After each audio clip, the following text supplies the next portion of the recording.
You would expect that after COVID the economy should be recovering, but unfortunately that's not the case. We are currently facing an economy that's not as good as it should be.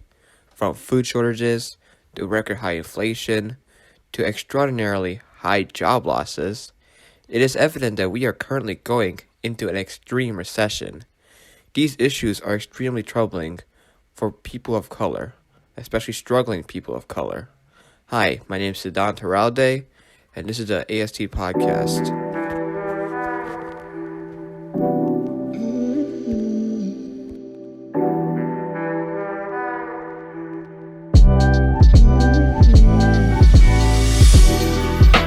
Inflation is currently on the rise.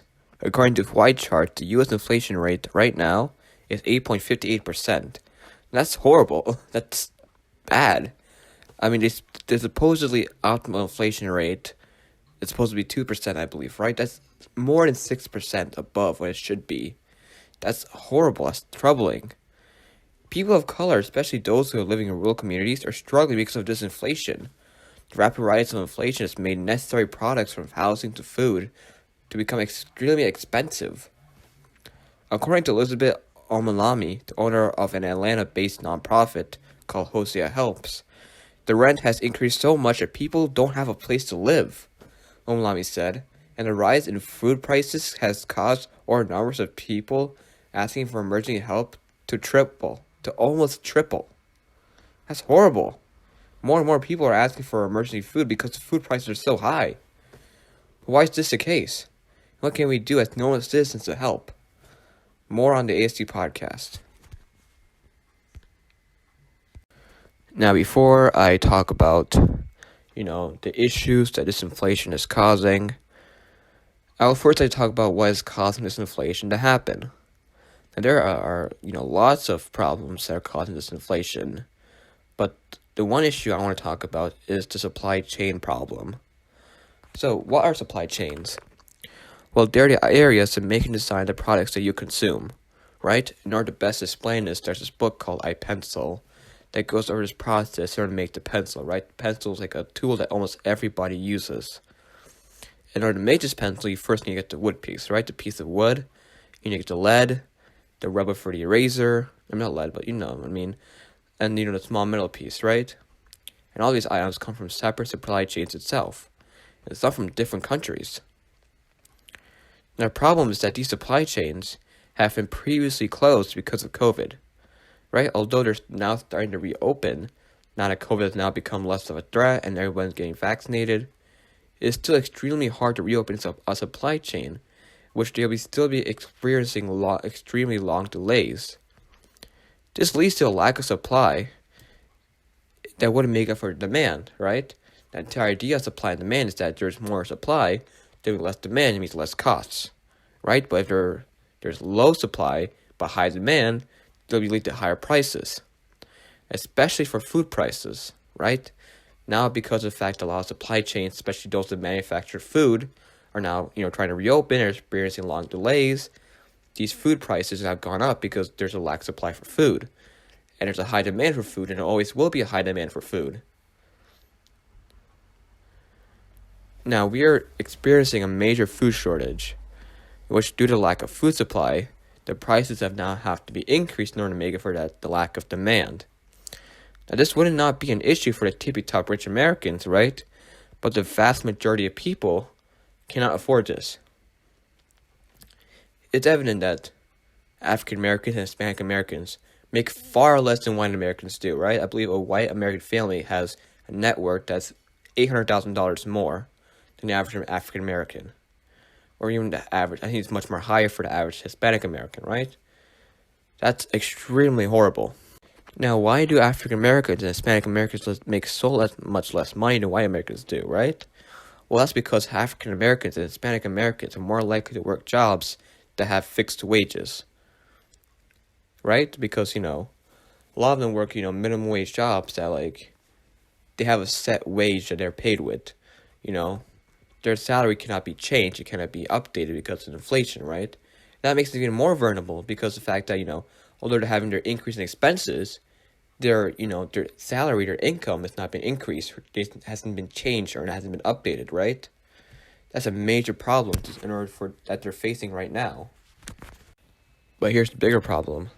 These companies are also facing expenses, high expenses as well.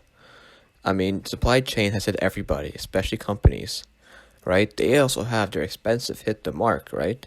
So yes, they could increase their employee's salary, but at the end of the day, that's going to be hard to do, right? They're going to have to they're going to have to let go of some people, right? Especially those who work in the bottom, right? They're going to have to let go of some of them in order to make sure that they don't go bankrupt at the end of the day. So how do we solve this? Well, the best way to solve it is for one, the federal government should be supporting these supply chains, right? Providing aid to these supply chains. Make sure they end up being working properly be able to recover from COVID. Now, what corporations should do right now, and here's advice, is that they should fire those bad apples, right? Fire those employees that they're not working properly, that they're misbehaving, that they're just abusing you, right? And I know it's very hard to do because everyone's facing hard times. You don't want anyone to get harmed, right? But these people, they don't deserve to be working in your company, right? And they're causing a major debt to your company as well. So the best thing to do is fire those bad apples. And what you should do also? Give raises to those who are working hard, right? Because they're also facing high expenses, right? You want to keep those employees, right? Because the next time when they get an interview from a corporation is willing to give them, more money than you're giving them right now, they're going to take that job. So in order to retain your employees, you must be willing to give them high raises. That's the best way to solve it. Now, besides food, there's this huge problem with rent, right? Rent is now increasing heavily due to the fact that now tenants are charging more due to the decay in the value of the US dollar.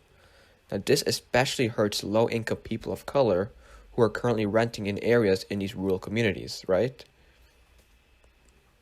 According to an article that appeared on Duke University's Samuel Du Bois Cover Center on social equity, and the article is called "Inflation Hits People of Color the Hardest. Rent's so up, people don't have a place to live." And it's written by this person named Lauren Sue. According to her, food was expensive before inflation, and now many families are having to choose between rent and feeding their families. That is hard to hear, right? It's one of those things that when you hear it's you can't believe it's true. It's so hard, it's so damaging, right? But it's the truth, right? A lot of people have to make the choice of either feeding their families or having a roof over their heads. This is nothing but extremely sad, and we will go over this in the next part of the AST podcast. But first, a quick word from our fundraiser.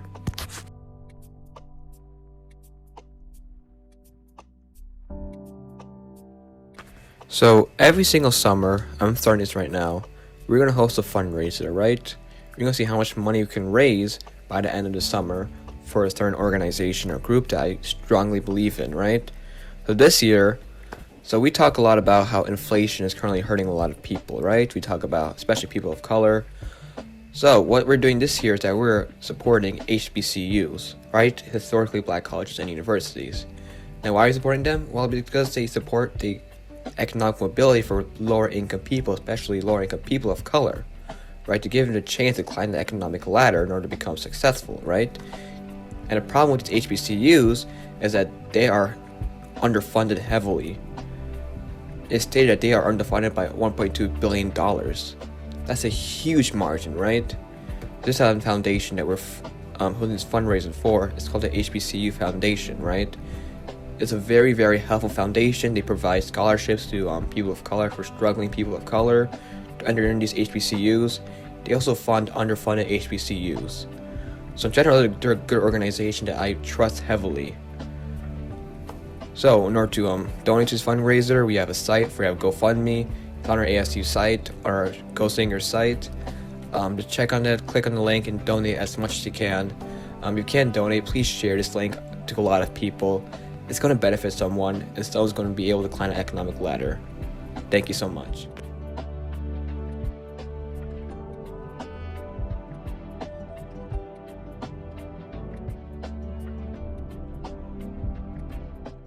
So as one can see, people of color, especially those who are struggling right now, are facing a lot. And on top of that, they have the gas prices, right? Now, everybody knows what's up with the gas prices, right? I believe gas has risen to at least $5 in some states. In California, gas prices are like nearing $8, maybe even more. Now, that's just bad. I mean, I can't laugh at that. That's just horrible. Like, it's going to affect a lot of people, right? This becomes, the gas prices hit a level where it's like become unaffordable to the vast majority of people. So what's the issue with these gas prices? Well, because the president decided to lower gas production, and I believe his team, his administration decided to lower gas production within our nation, our previous president, President Trump, decided to increase gas production within the United States in order to make sure that we're not dependent on any other nation for gas, right? But our president decided to lower gas production because of climate change in order to make sure that this world doesn't end, and also support his Build Back Better plan, right? Now, although I'm not really against the Build Back Better plan, I believe that it could have been better if it was, what's the best way to say it, utilized correctly. But it has become, what's the best way to say it, so horrible that it legit has harmed more people than it's helped. So, a lot of these people of color are now struggling to make ends meet, right? And even before the pandemic, they're struggling to make ends meet. But now they have the food shortages, right? The rent is increasing. Now they cannot drive to work because the gas prices. In general, it's just extremely hard for them. So how do we solve it? And how do we make sure these people of color don't have to suffer with this problem anymore? Well, more on that on the AST Podcast.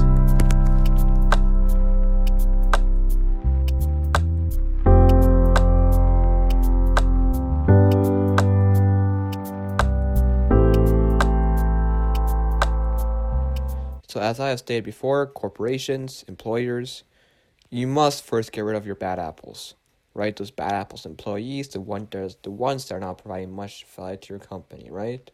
And I know this is hard, right? You don't want to fire these guys, right? Everyone's struggling, right? You want these guys to struggle more, right? But if they're not providing much value to the company, or they're not doing much, they're not working a lot, they're not really hard workers, they're just really just there, just dead ends, you have to fire them. You have to get rid of them, right?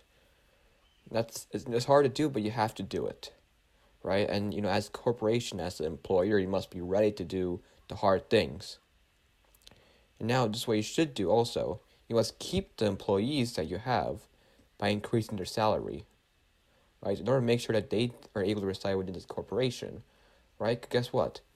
If these employees are doing really, really good in your corporation, right? Let's say you apply for another job, and that company gives them a raise, a higher wage. Will they choose you, right?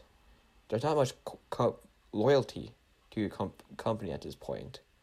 So what you should do, you should be able to increase their wage, increase their salary to make up for this expenses, right? And, employees, you guys should take initiative as well. You should go up to your employers and be like, hey, look, these are my expenses, right? I can't afford this. I can't afford with this current salary, right? I need a raise. And if you're one of the hardest working people there, your corporation should be able to give you a raise. This will put your company in a better situation than it was before. That's the best way to add the Band-Aid. Now, the best way to solve the root of the issue is, as stated before, the government must be able to provide aid to these supply chains, right? The federal government should be doing everything it can to make sure these supply chains are better, in order to make sure they recover faster and experience less delays, right? I mean, these supply chains are the root of the problem, right? They're one of the major problems why we have food shortages and we have, problems in terms of gas, right? They are a major problem. Why? So in order to make sure that they are recovering faster and make sure that they end up being able to work efficiently in the future, we must be able to provide aid and must be able to support them as best we can. Now, we must also increase gas production within the United States. Now, I know about climate change, and I know how terrible it is, and I'm not going to dismiss it, right? Climate change is a huge problem that we must look into, right? If 97% of climate scientists believe it's a problem, they must look into it, right?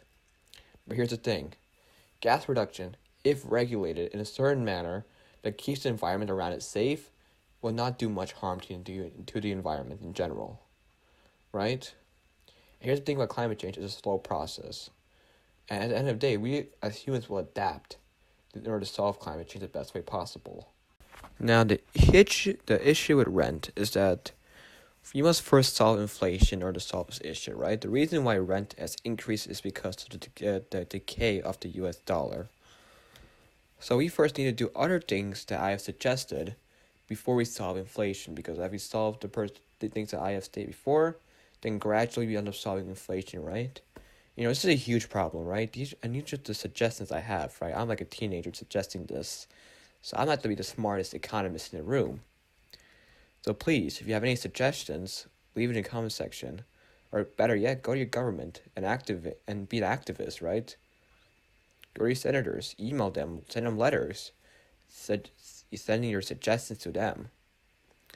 And if you guys have any tips how to run this podcast better, because this is my first episode, so please forgive me for the bad editing or the stuttering, because this is much harder than I realized. This is currently a one-man business, so please help. And also donate to the fundraiser for the HBCUs in the link in the descriptions. So thank you so much for watching this video.